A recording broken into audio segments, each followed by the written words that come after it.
Let's start off things talking Jaguars. They've wrapped up the preseason. Perfect preseason record, by the way. 3-0, just the second time in franchise history that has ever happened. Not exactly a stat that everybody's keeping track of, but you know what? A win's a win, and we'll take it. So training camp officially closed. Next stop for the Jaguars, the regular season. Through training camp, there are a few players that really stood out if you watched day to day. One of the guys, Calvin Ridley. There's nothing more that we really need to say about this guy. When he got back out on the football field, we were all like, wow, Zero's really good.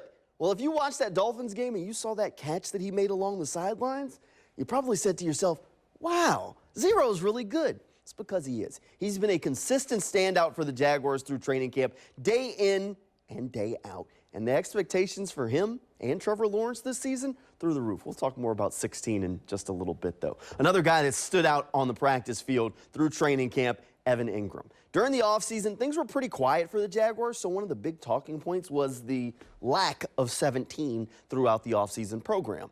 Well, Evan Ingram may have missed some time through some contract disputes, but that extension was signed before training camp kicked off, and Ingram has been locked in. When Evan Ingram got to Jacksonville a year ago, I remember watching him out on the practice field, and it was fine. There were some things you could like and some things you could clearly see he needed to work on.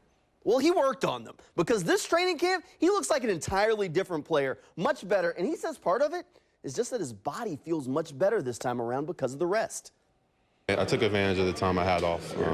Obviously, we wanted to be here with the team. We're during OTAs, but some business stuff had to get handled. But I took advantage, just work on my game, and I was really eager to get back. And OTAs are kind of through the motions a little bit, so training camp would really get to let it loose and to get my first action back with the team and going in year 2 with the system and our culture. I feel awesome. I put a lot of good work in. My team back home, we put a lot of good work in, and they helped me out a lot with my time off. I took advantage of it. He definitely did take advantage of it, and he has looked great throughout training camp. Remember all the Giants fans saying that Evan Ingram's hands were suspect? I think this picture says otherwise, just one hand. I'd probably hurt myself just trying to do that without the football coming my way. And the third guy that I want to point out that really had a standout training camp, Trayvon Walker. Going into his second year in the NFL, expectations are through the roof for the former #1 overall pick, and 44 has shown up. And it's not just the local guys that are saying that. National media that have come and watched the Jaguars in training camp have been nothing but impressed with Trayvon Walker. Now, what are the sack numbers going to look like this year? We'll have to wait and see and find out, because last year I know people weren't exactly enamored with what they saw. But one thing you already know, he's good against the run. Now he just has to add that second part to his game. Trayvon says he feels night and day from where he was just a year ago.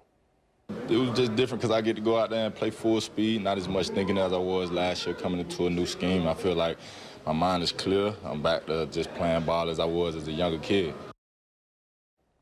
Now, keep in mind, he's probably one of the best athletes on the field for the Jaguars, so if this guy can be playing full speed, it's probably going to lead to some stats that you're going to like to see. These are just a couple of the guys that have really stood out so